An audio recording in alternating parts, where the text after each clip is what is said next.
Our lifeline, rivers in India. हमारी जीवन रेखा, भारत की नदियाँ. This map of India shows some of the major rivers of our country.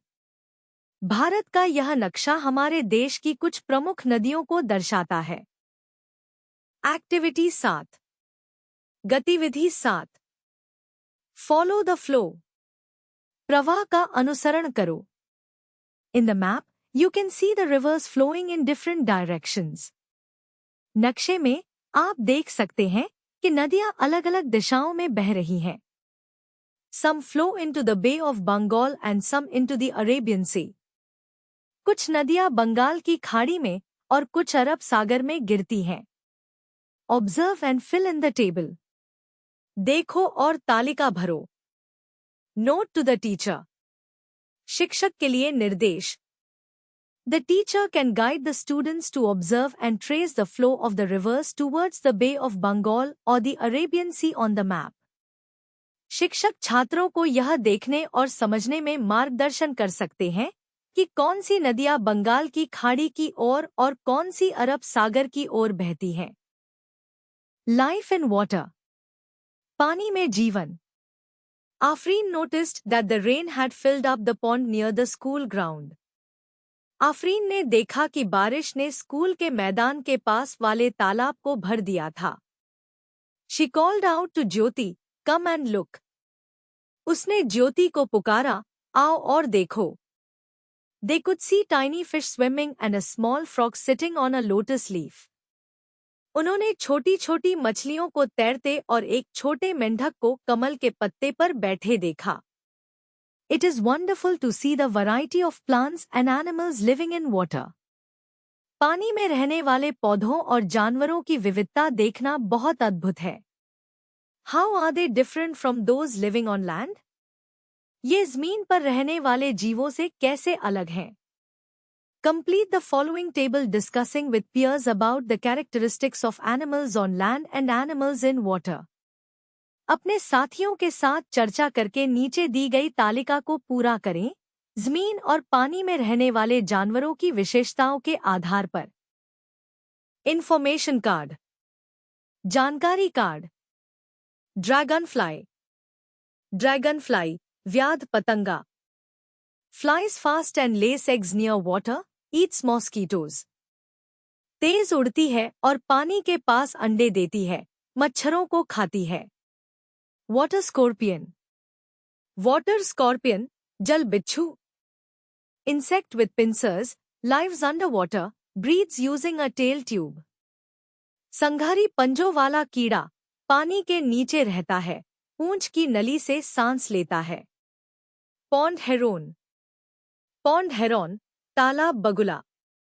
A bird with long legs that stands still to catch fish. लंबी टांगों वाला पक्षी जो मछली पकड़ने के लिए चुपचाप खड़ा रहता है. Fresh water turtle. Fresh water turtle, मीठे पानी का कछुआ. A soft shell turtle that lives in ponds and rivers. कोमल खोल वाला कछुआ जो तालाबों और नदियों में रहता है. Water snake. वाटर स्नेक, जल सांप. अ harmless water snake that eats fish and frogs. एक निरपराध जल सांप जो मछलियां और मेंढक खाता है. Reads, as plants.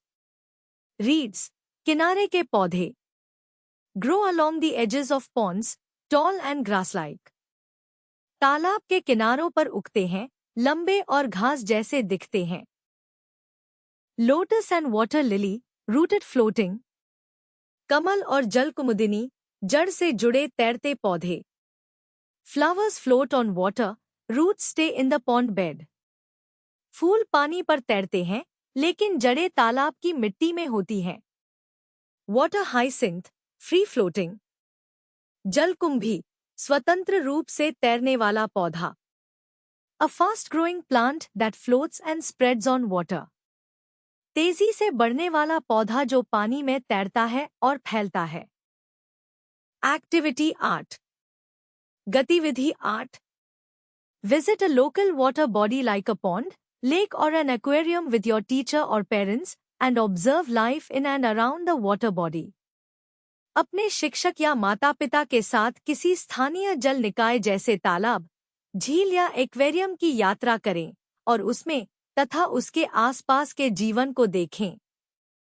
1. Based on your observations, complete the following table. अपनी देखी गई बातों के आधार पर नीचे दी गई तालिका को पूरा करें। Note to the teacher. शिक्षक के लिए टिप्पणी। Ensure that students are accompanied by adults. Take all safety precautions and guide them not to touch or disturb any plants or animals during the visit. सुनिश्चित करें कि छात्र किसी वयस्क के साथ हों। सभी सुरक्षा सावधानियां बरतें और उन्हें यह समझाएं कि दौरे के दौरान किसी भी पौधे या जानवर को छुएं या परेशान न करें। 2. Draw the plants that you saw during the visit and label them with their local name. आपने दौरे के दौरान जो पौधे देखे, उनका चित्र बनाएं और उनके स्थानीय नाम लिखें। एक्टिविटी 9। गतिविधि 9। 1. Take a piece of paper and put a drop of water on it. Observe. एक कागज का टुकड़ा लें और उस पर पानी की एक बूंद डालें।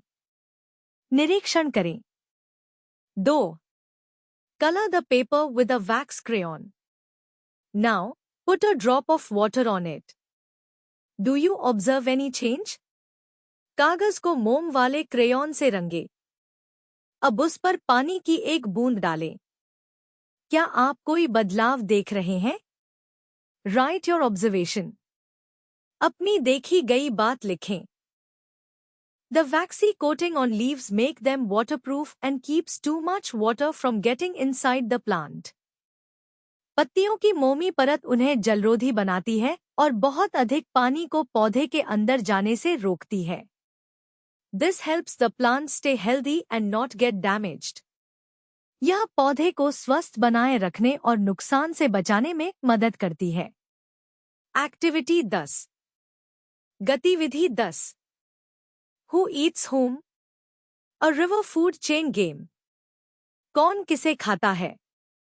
एक नदी खाद्य श्रृंखला खेल। Distribute slips of paper to students. छात्रों को कागज की पर्चियां बांटें। Each student writes what they choose to be. For example, small fish, big fish, frog, bird, human, crocodile, otter, etc. प्रत्येक छात्र उस जीव का नाम लिखे जो वह बनना चाहता है, जैसे छोटी मछली, बड़ी मछली, मेंढक, पक्षी, इंसान, मगरमच्छ, ऊदबिलाव आदि। Ask the students to think about what they eat and who eats them.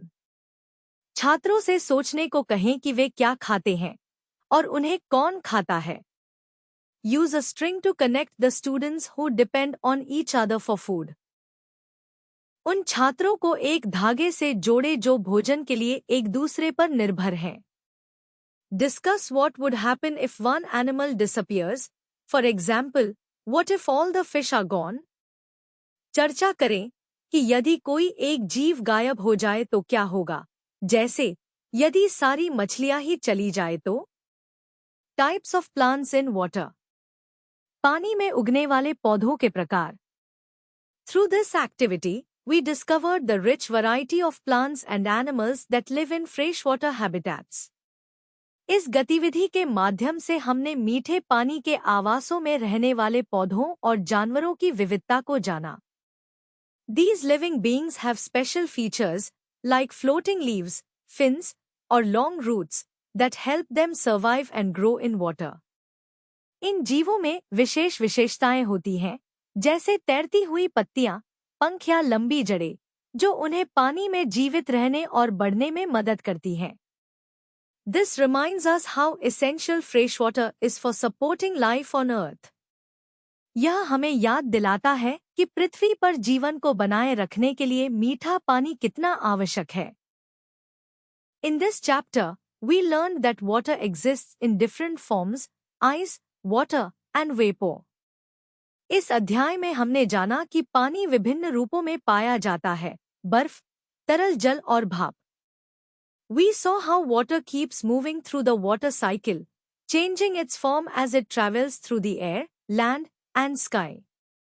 हमने देखा कि जल चक्र के माध्यम से पानी निरंतर घूमता रहता है और जब वह वायु, भूमि और आकाश से होकर गुजरता है तो अपना रूप बदलता है. We also explored how aquatic plants and animals live in and around water and depend on water for their survival. हमने यह भी जाना कि जल में और उसके आसपास रहने वाले पौधे और जानवर कैसे जीते हैं और अपने जीवन के लिए पानी पर निर्भर रहते हैं. Let us reflect. आइए विचार करें. 1. Match the following. मिलान कीजिए. I. ओशन वाटर समुद्र का पानी. 2. स्नो बर्फ. 3. स्टीम भाप. 4. रेन वाटर वर्षा का पानी. Match list. मिलान सूची. A. Solid form of water पानी का ठोस रूप. B. Vapour form of water पानी का वाष्प रूप. C. Not fit for drinking पीने योग्य नहीं. D. फ्रेश वाटर ताज़ा पानी. 2. Why do you think most of the water on earth cannot be used for drinking or farming? आपके अनुसार पृथ्वी का अधिकांश पानी पीने या खेती के लिए उपयोग में क्यों नहीं लाया जा सकता? 3. Large number of living beings live near water bodies. Why? कई जीव जल स्रोतों के पास क्यों रहते हैं? 4. What would happen if it did not rain in your region for 2 years? यदि आपके क्षेत्र में 2 साल तक बारिश न हो तो क्या होगा? 5.